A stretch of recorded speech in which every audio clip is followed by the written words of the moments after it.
Hello mga be. Gusto ko lang ipaunawa sa lahat na hindi nagmamatter sa dami ng followers ang dami ng ating views. Katulad dito sa akin, yan.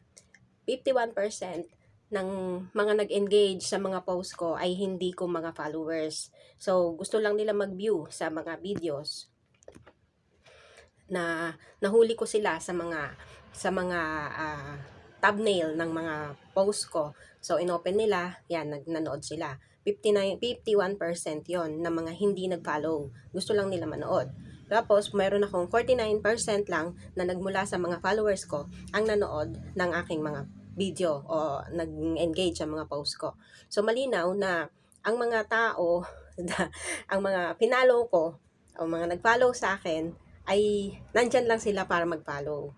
So, hindi sila nandyan para mag-support o mag-engage. Bakit ganun? Kasi hindi nila gusto yung mga video. Parang kusinera yan eh. Nagluluto tayo ng pagkain, tapos hindi gusto, yung putahin natin ay hindi nila gusto. Syempre hindi nila kakainin. Hahanap sila sa ibang karinderya na mga gusto nila na mga putahe. Ganon din ang mga audience natin. Kaya nagmamatter yan sa quality ng video at kung anong klaseng video ang ginawa natin. Walang kinalaman ang dami ng ating followers.